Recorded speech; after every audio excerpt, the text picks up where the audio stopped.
आप सभी का स्वागत है आज की इस वीडियो में, जिसमें हम अपने पेशेंट्स की ट्रांसफॉर्मेशन जर्नीज दिखाएंगे। तो सबसे पहले देखते हैं हमारे पहले पेशेंट की सर्जरी से पहले की कंडीशन। अब आइए जानते हैं कि उनकी हेयर ट्रांसप्लांट जर्नी कैसी रही। फिर आधे से ज़्यादा मेन ये होता है कि दोस्त भी मजाक उड़ाते हैं, फिर वो भी गंजा गंजा बुलाना शुरू कर देते हैं। फिर वो उनका वो बन जाता है, नेशनल एंथम ही बन जाता है कि वही नहीं, फिर उसी नाम से आप वो बुलाएंगे, वो उसी नाम से।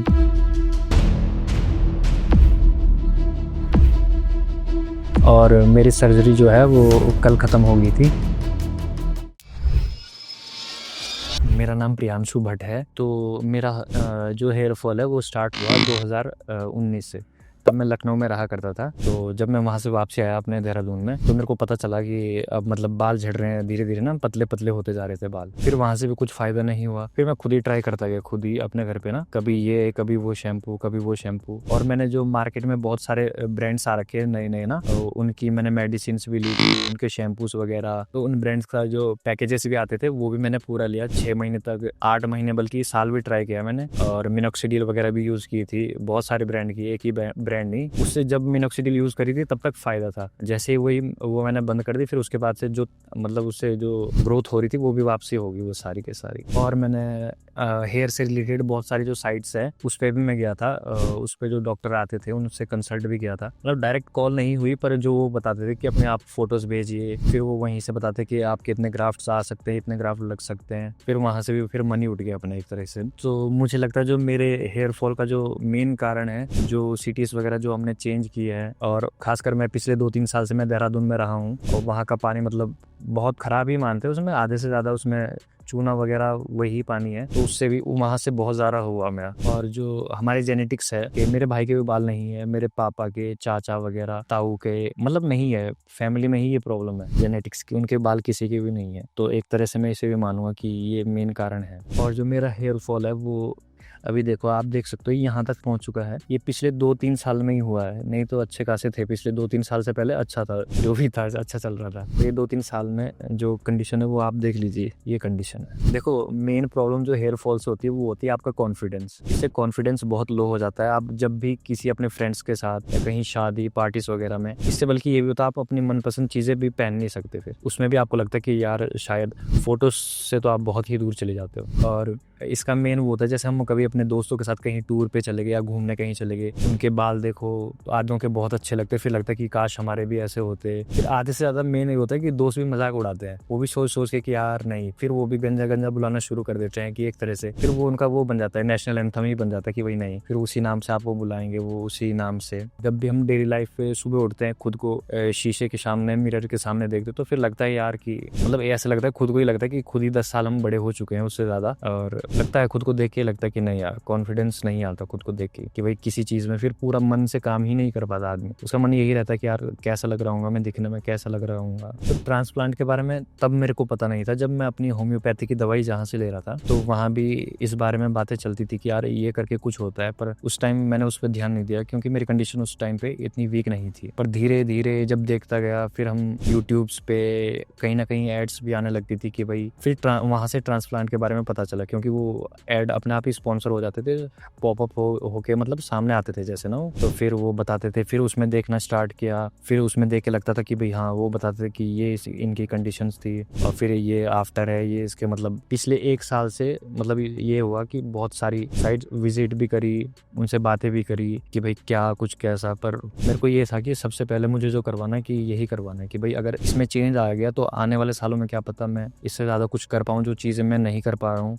अपनी सर्च किया, आगे साइट्स भी बहुत सारी देखी, फिर अपना आप एक पक्का कर लिया कि भाई नहीं, अब इसको करवाना है। पर अब ये है कि जाके क्लिनिक में डॉक्टर से कंसल्ट करना, जितने जल्दी हो सके फिर करवा लो। और फिर जब इस बारे में मैं सर्च कर ही रहा था ट्रांसप्लांट की, तो वहीं पे मतलब मेरे को QST के बारे में पता चला कि भाई हाँ, ये करके भी कुछ है, ट्रांसप्लांट करते हैं। फिर उनके जब मैं साइट्स पे गया तो वहाँ पे मैंने रिजल्ट देखे, और एक दिन भी नहीं देखे, बल्कि पिछले 4-5 महीने से इसी के बारे में देखा मैंने। फिर देखता था जो 1-2 उसमें यूट्यूबर्स भी आते थे, 1-2 यूट्यूबर्स भी थे, फिर उनके साइट्स पे वहाँ भी कमेंट्स करके फिर उनसे भी पूछने की कोशिश की, बल्कि एक भैया से तो बात भी हुई थी, उन्होंने बताया भी था इनके बारे में। तो उन्होंने कहा था कि आप जाओ एक बार कंसल्ट कर लो, अगर आपको ठीक लगा तो आप आगे करना, वरना फिर रहने देना। फिर मैंने एक बार खुद ये सोचा कि एक बार खुद जाके देख लेता हूँ। फिर यहाँ पे जब ट्रांसप्लांट करवाना ही है तो फिर मैं खुद ही आया भी मैं अकेला ही था यहाँ पे हरिद्वार में। तो फिर मैंने पूछा कि क्लिनिक के बारे में, तो उन्होंने मेरे को बताया जैसा कि ये आपकी कंडीशन है और आपको मतलब जल्दी करवाना चाहिए, वरना कंडीशन और बुरी हो सकती है। फिर डॉक्टर ने मतलब वो पूरा कंसल्ट करते हैं, वो आपके 25-30 मिनट, आपके 40 मिनट तक भी आपकी बातें चलती है। वो आपको बताते हैं, हर एक चीज़ बताते हैं कि भाई कहाँ पे कितनी चीज़ आपकी गई है, कितना हम कर सकते हैं। मतलब डॉक्टर अच्छे से आपको समझा देंगे, वो आपके पैकेजेस के बारे में सब बता देंगे कि भाई इतने आपके ग्राफ्ट्स लगने हैं। और फिर मैंने इन द एंड मैंने अपने फैमिली वालों को बोला कि भाई हरिद्वार में क्लिनिक है और मैं विजिट भी करके आ गया हूँ, मेरे को अच्छा भी लगा है। और डॉक्टर से मेरी बात हो गई है, क्योंकि जब अब मैंने करवाना ही है तो घर वालों को फिर मान तो नहीं रहे थे, पर फिर बड़ी मुश्किल से उनको मनाया कि भाई देख लो। फिर मैंने उनको बोला कि आप अपॉइंटमेंट कर लो और मेरे को ये करना ही है। फिर घर वाले भी मान गए, मैंने यहाँ पे विजिट किया। और तो आज का मेरा अपॉइंटमेंट था और मैं डॉक्टर से मिलने क्लिनिक आ चुका हूँ। अब देखते हैं आगे क्या क्या डॉक्टर बताते हैं, करते हैं। तो मैं अभी यहाँ आ चुका हूँ और जो मेरे ब्लड सैंपल्स है वो हो चुके हैं। अब वो आगे का प्रोसेस स्टार्ट करेंगे, जैसे कि वो भैया बता रहे थे कि हेयर ट्रिम वगैरह से स्टार्ट करेंगे वो, पर अभी देखते हैं, फिर उसके बाद ही पता चलेगा कि वो क्या करते क्या है आगे।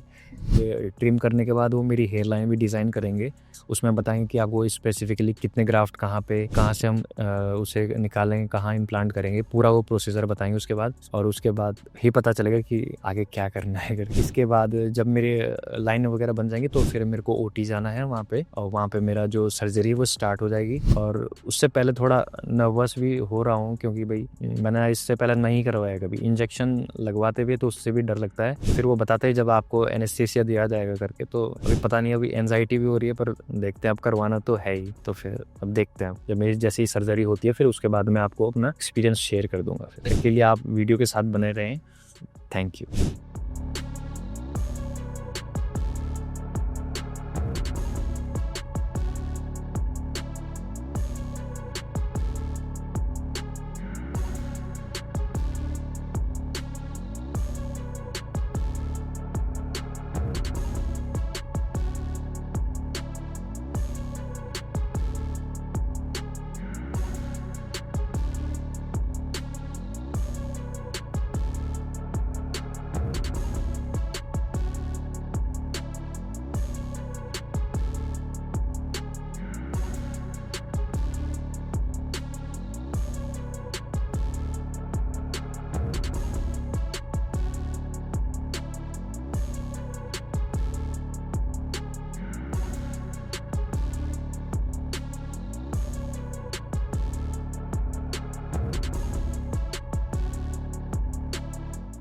तो मेरा नाम प्रियांशु भट्ट है और मेरी सर्जरी जो है वो कल ख़त्म हो गई थी, और उसकी ड्यूरेशन जो रही वो रही तकरीबन 10 से 11 घंटे के आसपास। जैसे मैं सुबह यहाँ पे आया तो इन्होंने सबसे पहले मेरे को ऊपर ले जाया अपने ओटी हॉल में, जहाँ पे वो सर्जरी करवाते हैं वहाँ पे। फिर वहाँ पे 3 से 4 जो थे वो, मतलब एक डॉक्टर थे, 2-3 उनके साथ में जो हेल्पर थे उनके, और जो पूरी टीम है उनकी वो बहुत कोऑपरेटिव थी। बार बार आपसे पूछते हैं कि भाई आप नर्वस नहीं होना, आपके मतलब सब चेक, हर चीज़ वो चेक करेंगे, आपका बीपी चेक करेंगे, पल्स रेट वगैरह सब वो चेक करते हैं। फिर बार बार आपको समझाते भी हैं कि टीम आपको समझाती है कि सर नर्वस नहीं होना है। और फिर वो उसके बाद वो अपना स्टार्ट कर देते हैं वो हर चीज़ अपनी। तो स्टार्टिंग करते हैं वो एनेस्थीसिया से। वो सबसे पहले वो आपको लेटाएंगे नीचे, फिर वो एनेस्थीसिया देना आपको स्टार्ट करेंगे। और जो उसमें पेन होता है वो एनेस्थीसिया में ही होगा, जब तक आपका 2 से 3 मिनट तक वो एनेस्थीसिया देते रहेंगे आपके, जहाँ पे पहले वो आपके डोनर में देंगे। जैसे आपके डोनर में वो भी पर्टिकुलर एक एरिया में देंगे, जितना उन्हें पहले निकालना हो ग्राफ्ट, उसी एरिया में वो देते हैं। और फिर उसको सुन करके फिर उतना ही मतलब दर्द वही होता है जो आपके एनेस्थीसिया में। जैसे आपके 3-4 मिनट कंप्लीट हो गए, उसके बाद ना वहाँ पे कुछ पेन है ना कुछ, फिर वो अपना प्रोसीजर स्टार्ट करते हैं। कुछ नहीं पता चलता, बस आपको ये पता है कि आपको आवाज़ भी आएगी, क्या वो डॉक्टर आपको बता रहे कि आपको पेन फील तो नहीं हो रहा, पर आपको कुछ नहीं होगा। बस फिर वो ड्राफ्ट वहाँ से निकालेंगे वो, फिर वो जो आपके जहाँ पे आपको इम्प्लांट करना है फिर वो वहाँ पे एनेस्थीसिया देंगे, और जितने ड्राफ्ट उन्होंने निकाले हैं फिर वो वहाँ पे इम्प्लांट कर देंगे। फिर से वही प्रोसीजर बार बार होगा, मतलब जितने वो ग्राफ्ट निकालेंगे पहले 1000-2000, फिर उसको इम्प्लांट करेंगे, फिर उसके बाद फिर से डोनर एरिया में वो एनेस्थीसिया देंगे, फिर से वहाँ से निकालेंगे। तो बीच बीच में एनेस्थीसिया का जो वो है असर वो कम पड़ता रहता है। और जैसे कि मेरा भी बीच बीच में तो वो पूछते रहते हैं, जैसे वो इम्प्लांट करते तो हल्का सा दर्द महसूस होता है। फिर जब वो एनेस्थीसिया, जब मान लो अगर यहाँ पे वो कर रहे हैं, अब उन्होंने यहाँ पे कर दिया तो यहाँ पे एनेस्थीसिया लगा रखा है, पर जैसे वो यहाँ से यहाँ पे शिफ्ट होंगे तो इधर पहले लगाया हुआ था तो इधर पेन होता, तो वो वैसे ही पूछते कि सर पेन तो नहीं हो रहा। और जैसे ही आप बता दोगे कि सर मेरे पेन हो रहा है, फिर वो ऑन द स्पॉट आपको वहाँ पे वो एनेस्थीसिया दे देते हैं। बस फिर से वो पूरा प्रोसीजर वो वैसे ही स्टार्ट करते हैं। तो यही सर्जरी आपकी चलती रहती है 2 घंटे, 3 घंटे, 10 घंटे ग्राफ्ट्स के हिसाब से। और जब आपके पे ये प्रोसेस चलता है, सर्जरी चलती है, तो वहाँ के जो टीम मेंबर्स है, डॉक्टर, वो आपको पूछते हैं कि सर आपको कोई प्रॉब्लम तो नहीं हो रही, आपको वॉशरूम जाना है, तो वॉशरूम जाने के लिए भी एक स्टाफ आपके साथ ही होगा, चाहे वो नर्स हो चाहे कोई भी हो, वो आपके साथ आपके वॉशरूम तक आएगी और वहीं से वो आपको खुद अपने साथ ही लाएगी आपके रूम में। और बीच में ये प्रोसीजर के दौरान आपको रिफ्रेशमेंट मील भी देते हैं वो। और बार बार वो पूछते रहते हैं आपको, हर मतलब अगर आपको मान लो आप अभी उल्टे लेटे हो या आपके कहीं दर्द हो रहा है कि सर आपके ग्राफ्ट्स निकाले जा रहे हैं पर आपके नाक में दर्द हो रहा है, तो वो बोलेंगे कि सर आपको ठीक कंफर्ट हो रहा है कि नहीं हो रहा। फिर आप उठ सकते हो, आप थोड़ी देर बोल सकते हो सर भी मेरे को रेस्ट करने दो, उसमें भी वो कुछ नहीं बोलेंगे, वो खुद पूछेंगे आपको कि सर आपको पेन तो नहीं हो रहा, कहीं आपको वॉशरूम तो नहीं जाना कोई, या कुछ आपको नर्वसनेस वगैरह, कुछ भी बोलो आप, टीम आपकी पूरी हेल्प करेगी। तो जैसे ही मैंने ओटी में एंटर किया तो वहाँ पे खाली मेरे साथ एक नर्स थी, उन्होंने मेरे को बोला कि आपका रूम है, आप वहाँ पे बैठ जाइए। तो जैसे ही मैं अंदर गया वो नर्स किसी चीज़ से बाहर गई, तो डर तो मेरे को लगा, सामने मेरी फोटो लगी हुई थी, तो जैसे ही मैंने अपने आसपास देखा तो एकदम नर्वसनेस बहुत ज़्यादा हो गई थी। और उसके चक्कर में मेरा जो बीपी है वो भी मतलब थोड़ा हाई हो ही जाता है, वो एंजाइटी भी आती है। तो जैसे ही नर्स अंदर आई तो उन्होंने वो बीपी चेक करने के लिए लगाया, पल्स रेट के लिए लगाया वो, तो उन्होंने बताया कि आपका बीपी थोड़ा हाई हो रहा है, आप एकदम काम हो जाओ। काम मेरे को लग भी रहा था मैं काम हूँ, पर उन्होंने ये बताया कि मतलब आपको लगता है कि आप काम हो, पर एंजाइटी आपके अंदर अंदर होती है, वो ना आप बाहर बता सकते हो, तो वो इफेक्ट कर रही थी। तो थोड़ी ठंड भी लग रही थी, तो क्योंकि वो कपड़े वो उतरवा देते हैं, वो अपना सूट पहनने के लिए देते हैं, तो फिर उन्होंने ब्लैंकेट लाया, फिर वो ब्लैंकेट दिया, फिर उससे थोड़ा मेरा जो बीपी वो थोड़ा डाउन हुआ, नर्वसनेस भी थोड़ी कम हुई। तो फिर उसके बाद से उन्होंने अपना प्रोसीजर स्टार्ट कर दिया। और जब आपका वो ओटी चल रहा था तो वहाँ पे बिल्कुल ये नहीं है कि सब सुनसान है या मतलब जैसे मातम जैसा कुछ होगा, बिल्कुल आपको ऐसा लगेगा कि घर जैसा है, बस आपकी ये है कि आपको बस बिठा रखा है और वो आप पे प्रोसीजर स्टार्ट करे, आपकी सर्जरी करे, बाकी गाने वाने सब वहाँ पे सब चलता है वहाँ पे। और जैसे ही मेरी सर्जरी कंप्लीट हुई फिर आपको एक डॉक्टर के पास ले जाया जाता है, जो कि मेन डॉक्टर होते हैं। वो आपको बताते हैं कि आपको मतलब जब से आपकी सर्जरी हुई है उसके बाद आपको क्या क्या प्रिकॉशंस लेने हैं, मेडिकेशन से रिलेटेड, आपके फूड से रिलेटेड कि आपको क्या खाना है क्या नहीं खाना है, स्पाइसी ऑयली नहीं खाना है, और आपके जो ये ट्रांसप्लांटेड हेयर है, इम्प्लांटेड हेयर है, इसके बारे में बताते हैं वो कि एक वो देते हैं वो सलाइन वाटर ना, कि ताकि हर एक 30 से 1 घंटे के बीच में इसको आप वो करते रहिए ताकि इसमें वो ना हो, ड्राइनेस ना ज़्यादा आए, आपको इचिंग ज़्यादा ना हो। और वो ये भी बता देते हैं कि कौन सी मेडिसिन आपको किस टाइम पे लेनी है या कब आपका फर्स्ट हेड वॉश होगा, वो सब बता देते हैं। डॉक्टर ये बताते हैं कि आप हमारी टीम से जुड़े रहना, हम आपको कॉल पे मैसेज पे हम आपको रोज मैसेजेस करते रहेंगे कि सर आपने अपनी दवाई ली है या आपको कोई प्रॉब्लम हो रही है तो बता देना। खुद बल्कि टीम खुद फोन करती है और बताती है आपसे कि सर आपको कोई प्रॉब्लम तो नहीं है। बल्कि मेरे को भी आज सुबह ही उनका कॉल कम से कम 8 बजे के आसपास उनका कॉल आ गया था कि सर आपको कोई प्रॉब्लम तो नहीं है और आप अपना फोटो हमें भेज दीजिए, हम देखते हैं चेक करके कि कोई प्रॉब्लम है इसमें या कोई इशू है। टीम बहुत वो है आपके लिए, मतलब बहुत केयरिंग है। तो जो भी मेरा मतलब कुल मिला के अभी 2-3 दिन का एक्सपीरियंस इस क्लिनिक का रहा है QHT का, वो बहुत ही एक्सीलेंट रहा है। बल्कि वो आपसे फॉर्म भी भरवाएंगे जब आपको फीडबैक के लिए ना, तो मैंने उसमें भी उसमें एक्सीलेंट ही लगाया है। और आज जैसे कि मैं यहाँ पे आया हूँ, मेरा सर्जरी कल हो चुकी है, तो आज मैं अपनी जो मेरी बैंडेज थी उसके रिमूवल के लिए आया हूँ। अब इसके बाद डॉक्टर ने बताया है कि जैसे ही मेरी बैंडेज अब रिमूव कर देंगे, वो बल्कि कर भी दिए उन्होंने मेरी बैंडेज रिमूव कर भी दी है। अब वो खाली एक बैंडेज लगा देंगे यहाँ पे हल्की सी। तो उन्होंने बस ये बता रखा कि आगे जो भी प्रिकॉशन सब कि क्या मेरे को इसके बाद मतलब डाइट लेनी है, कैसे मैंने इसको बचा के रखना है, ना ज़्यादा धूप में निकलना है, बारिश से बचा के रखना है, इसे धूल से बचा के रखना है। तो वो फिर अभी यहीं से जब मैं जाऊँगा यहाँ से ओके, फिर 1 मंथ बाद इन्होंने मेरी बता रखी कि मेरे PRP सेशंस स्टार्ट होंगे, मेरी मेडिकेशन भी उसी के बाद स्टार्ट होगी। अभी मेरे को फिलहाल 10 दिन के लिए इन्होंने मेडिकेशन दी है, फिर 20 दिन का बीच में इन्होंने गैप बताया है। तो जो भी मेरी PRP में जब भी मैं आपके मतलब यहाँ क्लिनिक में आऊँगा तो मैं आपको अपनी ग्रोथ, जो जितनी भी मेरी ग्रोथ हुई है या जैसा भी मेरा एक्सपीरियंस रहा है घर पे भी, तो वो मैं आपको शो करूँगा। तब तक के लिए आप वीडियो के साथ बने रहिएगा। Thank you.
अब आगे बढ़ते हैं और मिलते हैं हमारे अगले पेशेंट से। लोगों के बीच में जाने में थोड़ा सा हिचकिचाता था।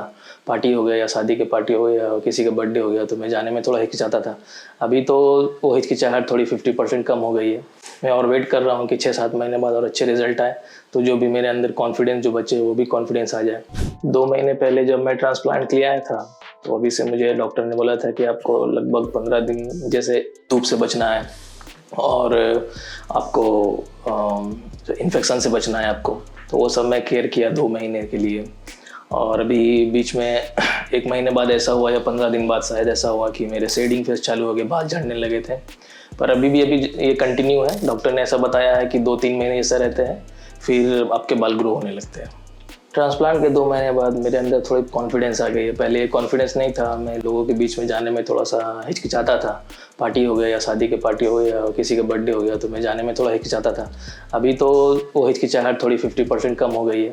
मैं और वेट कर रहा हूँ कि 6-7 महीने बाद और अच्छे रिजल्ट आए तो जो भी मेरे अंदर कॉन्फिडेंस जो बचे वो भी कॉन्फिडेंस आ जाए।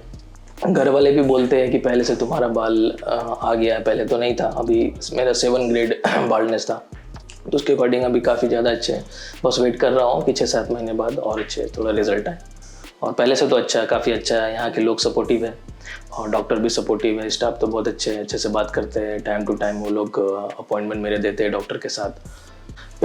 PRP में एक्चुअली ऐसा होता है कि आपके बॉडी से ब्लड सैंपल लेते हैं और उसको सेंट्रीफ्यूज करके उसमें से RBC, WBC ये प्लेटलेट्स होते हैं उसको निकालते हैं और उसी चीज़ को वही प्लेटलेट्स को हेड पर इंजेक्ट करते हैं ताकि हेयर अच्छा से ग्रोथ करे और जो थिनिंग हेयर है आपके वो थोड़े स्ट्रॉन्ग हो, थिक हो आपके हेयर, इसलिए PRP करवाते हैं। जैसा कि आप देख सकते हैं मेरे 2 महीने हो गए हेयर ट्रांसप्लांट को, अभी थोड़े से ग्रो हुए हैं और डोनर एरिया भी मेरा हील हो गया पहले से। पहले तो पूरा साफ दिखता था, अभी तो डोनर एरिया भी मेरे हील हो गया है। अभी 6-7 महीने जैसे डॉक्टर ने बताया है कि आपको रिजल्ट देखने में 6-7 महीने जैसे लगेंगे। अभी 2 महीने हो गए, मुझे 4-5 महीने का और वेट है। अभी तक तो जर्नी सही रहा है और मुझे ऐसा कोई दिक्कत नहीं हुआ है और अभी तक तो अच्छा रहा और मैं विश करता हूँ कि आगे भी अच्छा हो और बाकियों का अच्छा हुआ तो मेरा भी अच्छा ही होगा। जैसे ऐसे मेरे फ्रेंड्स भी यहाँ करवा है ट्रांसप्लांट और मैंने यहाँ का रिव्यू भी सुना, उसके अकॉर्डिंग मैं यहाँ आया और मुझे सब कुछ सही लगा। अभी तक तो जर्नी मेरा सही रहा है ट्रांसप्लांट का।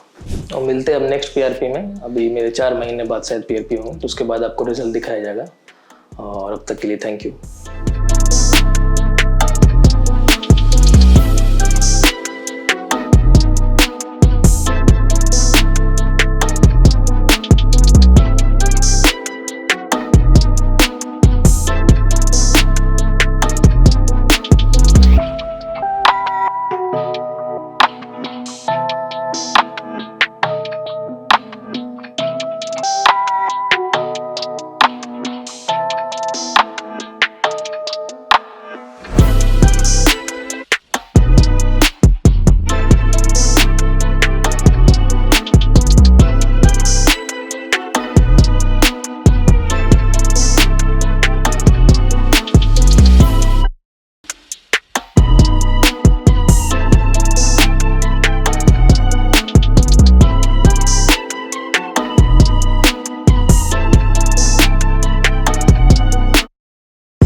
हेलो फ्रेंड्स, अगर आपने अभी तक हमारे चैनल को सब्सक्राइब नहीं किया है तो प्लीज इस वीडियो को लाइक कीजिए, शेयर कीजिए